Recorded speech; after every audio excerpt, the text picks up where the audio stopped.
सुनील चोपड़ा जी, मैं सीधे आपके पास आते हुए श्रीलंका की इस हालत का जिम्मेदार सबसे बड़ा कारण अगर कुछ मानते हैं तो वो क्या है और हिंदुस्तान के लिए क्या सबक, जल्दी से सर सुनील चोपड़ा जी। साधारण बात है, आप जानते हैं कि किसी भी देश के लिए बहुत बुरा है कि परिवारवाद हो। आज वो ही परिवारवाद है जो लोगों को देश से भगा भी रहा है और वही परिवारवाद है जो उनको बचा रहा है जो भाग रहे हैं, चाहे ये कुछ भी कहें। मेरा ये कहना है, अगर आप ठीक तरह से अपने देश को नहीं चलाएंगे तो श्रीलंका का हाल हर देश में होगा, वो उसमें भारत भी शामिल होगा। परिवारवाद यहां भी है, आप देख सकते हैं। अभी अभी जो महाराष्ट्र में सरकार बनी है, उनका लड़का भी एमपी है, तो परिवारवाद तो हर जगह है। हमारा ये कहना है, ये परिवारवाद जो बात कर रहे हैं, ये सिर्फ परिवारवाद नहीं है, ये असमानता है। गरीब आदमी गरीब होता जा रहा है और अमीर आदमी इसका फायदा उठा रहा है। ठीक है, आपका ये कहना है कि परिवारवाद बहुत हद तक जिम्मेदार है और शिंदे साहब का आपने उदाहरण दिया जो महाराष्ट्र के नए सीएम बने हैं कि उनका बेटा भी सांसद है, इसका आप एग्जाम्पल दे रहे थे। अब बाकी मेहमानों के पास जाते हुए सबसे पहले मैं पूर्व राजनयिक जी के पास जाऊंगी और मेरा सीधा सा सवाल सा आपसे है गुरजीत सिंह जी, मौजूदा जिस तरह की स्थिति है, क्योंकि आंकड़ों पर अगर हम नजर डालें तो श्रीलंका $3 बिलियन का आयात करता है, ये निर्यात से बहुत ज्यादा है और इसीलिए विदेशी मुद्रा भंडार में लगातार कमी होती हुई चली गई। 2019 के आंकड़े बताते हैं कि 2019 के अंत तक श्रीलंका के पास $7.6 बिलियन का विदेशी मुद्रा भंडार था। मार्च 2020 तक गिरकर 1.93 हो जाता है और अभी कुछ दिन पहले तक इसमें और ज्यादा कमी दर्ज की गई है। तो ये स्थिति अगर बनी हुई है, इससे किस तरह के सबक ले सकते हैं और यहां से श्रीलंका अब कैसे निकलेगा बाहर? क्या कोई रास्ता बनता हुआ आपको नजर आ रहा है श्रीलंका के लिए? चित्रा जी, इसमें कोई सबक नहीं है, सिर्फ ये है कि अंधेर नगरी चौपट राजा। इन्होंने यही परिवार है, इनकी पार्टी है जिनको पूरी जनसत्ता 3 साल पहले मिली और आज 3 साल बाद लोग उनके जान के खून के प्यासे हो गए। क्यों हुआ ये? क्योंकि उनकी पॉलिटिकल मैनेजमेंट और इकोनॉमिक मैनेजमेंट खराब थी। लोगों को लूट से कोई नफरत नहीं है, लोगों को अपने हकों से दूर करना, उससे नफरत है। ये बड़ा बुरा एक किस्सा है क्योंकि दुनिया में इस समय ऑटोक्रेसी और डेमोक्रेसी की जंग चल रही है और यहाँ पर डेमोक्रेसी हार रही है हमारे सामने। इसलिए भारत को उनकी मदद करनी चाहिए जो भारत कर रहा है। लेकिन भारत की दुविधा यह है कि उस श्रीलंका की डेमोक्रेसी में जो भी पार्टी होती है वो भारत विरुद्ध बयान देकर वोट मांगती है। तो इसलिए हमें ध्यान रखना है कि जो भी हम वहां पर मदद करेंगे जी, जब वहां स्थिरता लौटेगी तो वो फिर भारत को चुनौती देने की जगह पहुंच जाएंगे। तो हमें ये कोशिश करनी है कि जो भी वहां सरकार बने वो भारत के स्ट्रेटेजिक हितों को मत में हमेशा रखे। ये हमारी चुनौती है। दूसरी बात है कि भारत अकेला उनकी इकोनॉमी को सुधार नहीं सकता है, ना ही उनकी पॉलिटिक्स को सुधार सकता है। ये उनको खुद करना है और जब तक स्थिर सरकार नहीं होगी उनकी इकोनॉमिक बातें आईएमएफ से हो ही नहीं सकती है। बिल्कुल। अब ये दुविधा ये है कि उनका जो अरागलिया है, अरागलिया मतलब स्ट्रगल, पीपल स्ट्रगल, वो कहता है कि हमने तो राजपक्षे को भगाया, अब विक्रमसिंघे को भगाएंगे और अब पार्लियामेंट को भगाएंगे। लेकिन ये पार्लियामेंट चौधरी बन के कैसे बैठ गया है? हम तो पूरी पॉलिटिकल स्ट्रक्चर से नफरत करते हैं। तो अरागलिया ने अभी अपनी भेंट रखी है पार्लियामेंट में पॉलिटिकल पार्टीज को और कहा है कि आप इस मैनिफेस्टो के हिसाब से चलिए।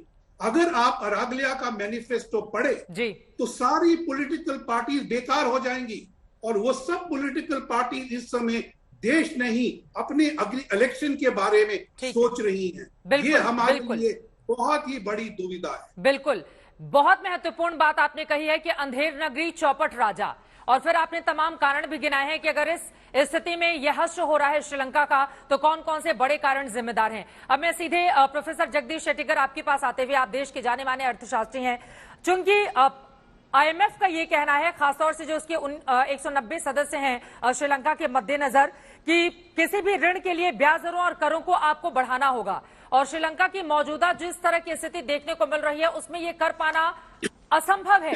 हालांकि राजनीतिक अस्थिरता का भी माहौल इस वक्त देखने को मिल रहा है, लेकिन बड़े कारणों में माना जा रहा है कि ये जो मुफ्त की नीतियां रही हैं उसने भी श्रीलंका की लंका लगा दी है।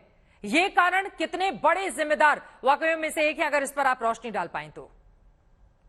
देखिए, जहाँ तक मुफ्त का नीति है वो सही नहीं है, मगर हम ये नहीं कह सकते इसी का वजह से जो श्रीलंका का जो आज का समस्या है, हमें ये जब भी समस्या होता है ये लोगों का आदत है मौजूदा सरकार या मौजूदा पॉलिसी के ऊपर जिम्मेवारी डालना। मगर हमें आज का परिस्थिति देखना चाहिए, क्योंकि एक तो कोविड का वजह से 100 से 13 देशों में समस्या है। बिल्कुल बिल्कुल है ना। इसका अलावा जहां तक श्रीलंका का सवाल है, उनका रेवेन्यू आने का एक दो चैनल है, एक तो चाय का निर्यात करके, बिल्कुल, और दूसरा टूरिज्म के ऊपर निर्भर होता है।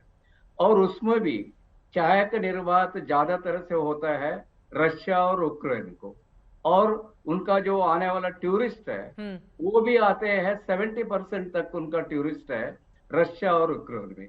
अभी जब वहां रशिया और यूक्रेन युद्ध में इन्वॉल्व है, एक तो कोविड का वजह से टूरिज्म बंद हुआ, बिल्कुल, और इसके अलावा अभी जो यहाँ टेंशन चल रहा है उसका वजह से भी टूरिज्म, तो उसको दोनों तरफ से जो कि मेन सोर्सेस है रेवेन्यू वहां बंद हो। जो आतंकी हमला हुआ था माना गया उसके कारण भी टूरिस्ट कम आने लगे थे वहां पर डर की वजह से।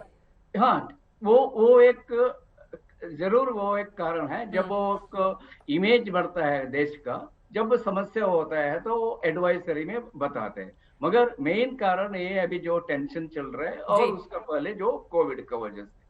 मगर जहां तक नीति का सवाल है, मुझे लगता नहीं है, वो तो एक डिबेटेबल है। जैसे देखिए, ये ऑर्गेनिक फार्मिंग का बात कर रहा है, ये शॉर्ट टर्म में जरूर थोड़ा प्रोडक्टिविटी कम होता है, मगर लॉन्ग टर्म में, क्योंकि किसान को या जो भी है ना, तो इस सॉइल फर्टिलिटी मुख्य है। अभी सॉइल फर्टिलिटी कम हो गया तो उसमें लॉन्ग टर्म में कमी होगा, तो लॉन्ग टर्म में देके उन्होंने पॉलिसी किया, मगर वो टैक्स रिफॉर्म में थोड़ा गलती किया था। क्या वो समय गलत चुना गया? क्योंकि एक तरफ कोविड की वजह से आपका देश वैसे ही जूझ रहा था और उसी समय इस तरह का निर्णय लिया जाना, यकीनन उसके लिए वहां के किसान तैयार नहीं थे। वो देखिए, हमारे देश में भी जहां किसान को पूछेगा तो वो तो तैयार नहीं है, क्योंकि इधर तो इमीडिएटली जो प्रोडक्टिविटी बढ़ती है, चाहे पंजाब का किसान हो और किसान, क्योंकि वो फर्टिलाइजर यूज करके, केमिकल फर्टिलाइजर यूज करके, तो तुरंत उसमें लाभ मिलता है। मगर ये नहीं सोचते हैं लॉन्ग टर्म में उसको सॉइल के ऊपर कितना असर पड़ता है, वो नहीं सोचते।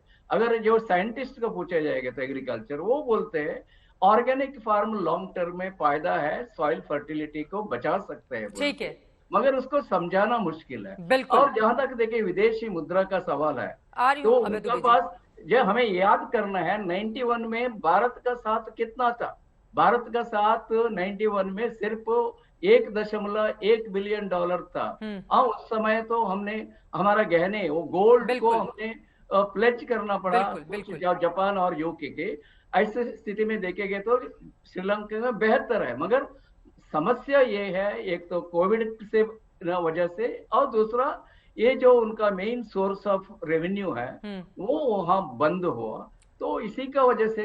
मगर ये सारा कहना है डेमोक्रेसी, ये मेरा ये इसको एक दूसरे को ये मिक्स करना वो ठीक नहीं है। ठीक है, अगर और सही तरह से करना है, और सरकार का जरूरी है, सिस्टम IMF हो, भारत हो, जब भी हम उसको सहायता करना चाहते हैं तो हम एक सिस्टम के ऊपर डील करते हैं।